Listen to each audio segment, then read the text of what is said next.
Hey guys, it's Ryan from the Center for Healing here. Today I want to talk about strategies.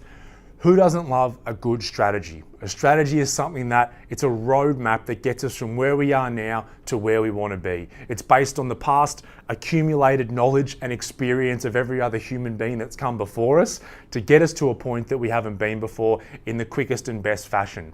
Strategies work. They 100% work and they are great. So the question remains then, why is it that most of us won't follow through with a strategy even though we know that it works? And we even might start following a strategy and we start to get the results that we want, and then we'll sabotage that process and go back to the way that we were being. The issue is there are two parts of us that sometimes oppose each other.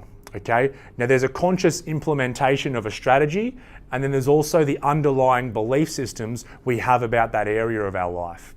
So what happens when an underlying belief system clashes with the conscious implementation of a strategy? They kind of go to war with each other.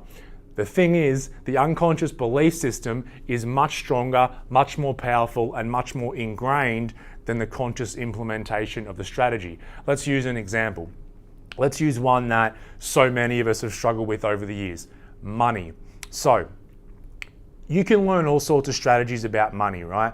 I've read a lot of books, listened to a lot of people. There's a few different strategies. It all comes down to the same basic principles. It's like, okay, let's get on your online banking. We'll split up some accounts into 4 or 5 accounts. Whenever our income comes in for the week, we split that income up percentage-wise to go into these different accounts. There's an account for paying off debt. There's an account for long-term savings. There's a safety account. And then there's a expenses account, which is what's left over, which is a percentage of our pay. Our goal then is to live by those expenses and maybe cut expenses in our life so we can live by those means. Over time, we start to pay off all of our debt. We start to build some long-term savings. We start to invest those savings. We start to build compound interest and returns on investments, and we become financially independent and don't have to worry about money anymore. Now, that's the basic strategy, and it works. People have proven time and time again that it works. Now, why wouldn't someone follow it? I'll tell you why I didn't follow it, okay? I'm gonna give you some of my underlying belief systems around money. So I've had beliefs throughout my life that money is evil, it's not safe to save money, and it's bad to be wealthy. Or if I'm wealthy, I'm a bad person. Now, that's only a couple of my lots of money limiting beliefs. When we have those beliefs, they are the ones that are opposing this strategy which is starting to work. And how they play out as soon as I start to see my debts being paid off and I'm starting to build up my savings of money, a part of me will start to become uncomfortable. A part of me will start to become fearful and uneasy. And that's that part where these belief systems reside. We might notice it at the time, we mightn't notice it, but we'll know it's there because we'll suddenly feel compelled to spend our money on stupid shit. You know, I used to go out, as soon as money would start to build up, I'd go out on a massive bender and blow it all on drugs and alcohol. Or I would go and start gambling for the weekend and get rid of it that way. Or I would start to buy stupid crap that I don't need. You know, I might walk past a big flat screen TV and go, there is absolutely 100% no way we need a new TV. Then all of a sudden when the money builds up, I walk past it again and go, I 100% need that new TV, the biggest one possible. Because we're unconsciously going to get rid of our money because we don't want to live out what our belief systems are saying is our destiny. So for me, I felt that money was evil and I am become a bad person if I'm wealthy and it's not safe to save. So what it means is, as soon as I start to save money, I then think that I'm in danger of it being taken off me. I also believe then that I'm on the path to becoming a bad person. As a human being, I don't want to be in danger and I don't want to be a bad person. Those feelings and beliefs then override the conscious implementation of this great strategy, which does work, right?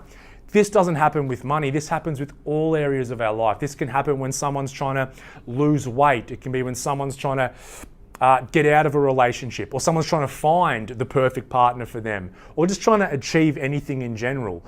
Most of us don't follow through with these strategies because the belief systems tell us otherwise and they're much stronger. So before we start to implement a strategy, and we can find strategies everywhere, there's no lack of information on the internet. Before we implement a strategy, it's good to ask, what are my beliefs about this subject? By understanding and working out and acknowledging what those beliefs are, we can start to then shift them so that when we start to implement the strategy, we will follow through without resistance, without fear, and can achieve whatever it is we want to achieve. So when we start to go through and ask, what are my beliefs about money? What are my beliefs about health and fitness? What are my beliefs around relationships? What are my beliefs around work or building a business or whatever it is? We can start to maybe bring up some ideas of stuff that we've heard from the past. Because these beliefs that we have, they're not ours. We've picked them up from somewhere. They've been passed down through the line, through society, through our parents, whoever it was. But the beliefs aren't ours. So once I know what are some of the beliefs I have, the limiting beliefs that are holding me back, where did I pick these up? Where might have I picked these up? And start to really go deep and try and ask that question and understand it. Then we can start to say, do I want to continue having this belief? Is this belief serving me? Would I like to change that belief? We can start to become malleable now because our belief systems, even though we might have had them for 10, 20, 30, 40, 50 years, they are malleable and we can start to change them. When we're open to the idea of changing them, we can say, what would a better belief be right here? So for money, what if instead of thinking money is evil, it's bad to be wealthy, I'm not safe to save money, what if I exchange them for a belief after I realize they're not mine, that money magnifies who you are? So if I'm a good person full of love, then money is going to magnify that out to the world. If I'm a piece of shit and an asshole, then I'm going to become more of a piece of shit and an asshole. So then I've got to ask, who am I deep down here? But by now shifting that belief, money magnifies who you are, and me knowing that I'm a good person under here and want to give to people, now I'm not going to sabotage the conscious implementation of this strategy because I want money to magnify who I am. This is the beginning of us starting to achieve more, and not just achieve more, but do things in our life with ease, without having to push up against resistance and the same patterns all the time. That's what destructive patterns are. Patterns are coming from belief systems, and we keep hitting the same roadblocks every time when we try and make a change in our life. Thus, we keep getting the same results because we're not getting to these underlying belief systems. So I encourage you to get curious and inquisitive around what belief systems you have in certain areas of your life. Normally the areas of your life where you have the most trouble, whether it's money, whether it's you keep having the same shit happen in relationships, the same shit keeps happening at work, the same shit keeps happening with your family. Whatever's most pressing for you, ask what the belief systems are, ask where you might have picked them up from, realize that they're not yours, ask if I want to continue having them, and then what am I going to replace that with? Guys, I hope you took something away from this in regards to belief systems and strategies. Strategies are fucking great. They're fantastic, not until we have addressed the underlying opposing beliefs. That is all from me today, guys. I love you all. Have a beautiful day. Have a beautiful week.